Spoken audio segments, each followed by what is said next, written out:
গরম ভাতের সাথে এমন দুইটা ভর্তা হলে আর কিছুই লাগে না, এক নিমিষে আপনার ভাতের প্লেট খালি হয়ে যাবে। যেদিন এই ভর্তা দুটি করবেন অবশ্যই সেদিন ভাতের চাল বাড়িয়ে দিবেন। আসসালামু আলাইকুম বন্ধুরা, চলুন তাহলে দেখা যাক আজকের রেসিপি। প্রথমে একটা প্যান নিব, প্যানে কিছুটা তেল দিব।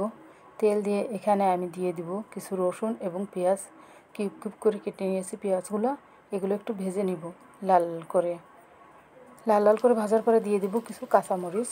মরিচটাকেও একটু ভালো করে ভেজে নিব। ভালো করে ভেজে নেওয়ার পরে আমি এগুলোকে একটা প্লেটে উঠিয়ে সাইড করে রেখে দিব। এরপর আমি 2 পিস রুই মাছ নিব। এখানে মাছ 2 পিস একটু লবণ আর হলুদ ভালো করে মাখিয়ে নিব। তারপর আমি এই দুটো ভাজার জন্য চুলায় একটা প্যান দিয়ে দিব। প্যানে আমি 2 টেবিল চামচের মতন একটু রান্নার তেল দিয়ে দিব। তেলটাকে আমি একটু ভালো করে গরম করে নিব। এরপরে মাছ 2 পিস দিয়ে দিব কড়াইয়ে। মাছ 2 পিস একটু ভালো করে উল্টায় পাল্টায় ভেজে নিব। মাছ 2 পিস অবশ্যই একটু মশমশা করে ভেজে নিতে হবে, যেহেতু এটা ভর্তা বানাবো এর জন্য মশমশা করে ভেজে নিতে হবে। এখন আমি ভাজার জন্য দিয়ে দিলাম কিছু বরবটি। বরবটিটা আমি 2 মিনিটের মতো সিদ্ধ করে নিয়েছিলাম। মাছগুলি ভাজা শেষ, এখন আমি তুলে নিব মাছগুলিকে। এরপর বরবটিগুলোকে ভালো করে আমি একটু ভেজে নিব।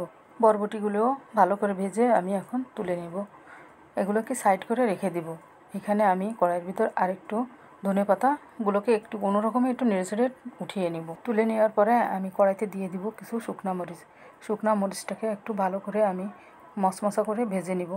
যেহেতু এটা ভর্তার জন্য রেডি করব, তাই একটু মশমশা না বাড়তে সমস্যা হয়ে যাবে, তাই এটাকে ভালো করে একটু মশমশা করে ভেজে নিব। মরিচটাও ভাজা শেষ, এখন আমি এটাকে তুলে নিব।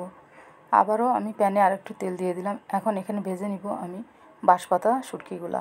একটু ভালো করে এটাকে ভেজে নিব। শুটকিও আমার ভাজা শেষ, এখন এটাকে আমি তুলে নিব। এখন আমি রুই মাছের কাঁটাগুলি বেছে নিব ভালো করে। যেহেতু এটা ভর্তা হবে তাই ভালো করে কাঁটাটা বেছে আমি আলাদা করে এখন ভর্তার জন্য রেডি করে নিব। প্রথমে পেঁয়াজ, মরিচ, রসুন এগুলোকে ভালো করে বেটে নিব। এরপরে আমি বরবটিগুলোকেও ভালো করে বেটে নিব। সাথে দিয়ে দিব ধনিয়া পাতা, বরবটি, পেঁয়াজ, মরিচ এগুলোকে একসাথে ভালো করে বেটে নিব।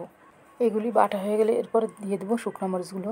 শুকনো মরিচ দিয়ে একটু লবণ দিয়ে দিব সাথে, তারপরে ভালো করে এগুলিকেও মিশিয়ে একবারে বেটে নিব। এরপর দিয়ে দিব সেই কাটা বেছে নেওয়া মাছগুলি, এটাকেও আমি এর সাথে ভালো করে বেটে নিব। ভালো করে বেটে নেওয়ার পরে রেডি হয়ে গেল আমার এই ভর্তাটা, রুই মাছ এবং বরবটি দিয়ে মজার একটা ভর্তা।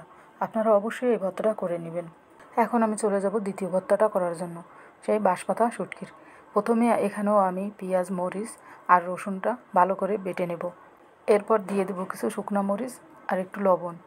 এটাকেও ভালো করে আমি বেটে নিব। এগুলিকে বেটে নেওয়ার পরে এখন আমি দিয়ে দিব সেই টেলে নেওয়া বাঁশপাতা শুটকিগুলো এর সাথে মিশিয়ে ভালো করে একবারে বেটে নিয়ে ভর্তাটা আমার রেডি হয়ে গেল আমার দুর্দান্ত স্বাদের দুইটা ভর্তা। অবশ্যই আপনারা এই ভর্তা দুইটা ট্রাই করবেন। এরকম দুটো ভর্তা থাকলে গরম ভাতের সাথে আর কিছুই লাগে না।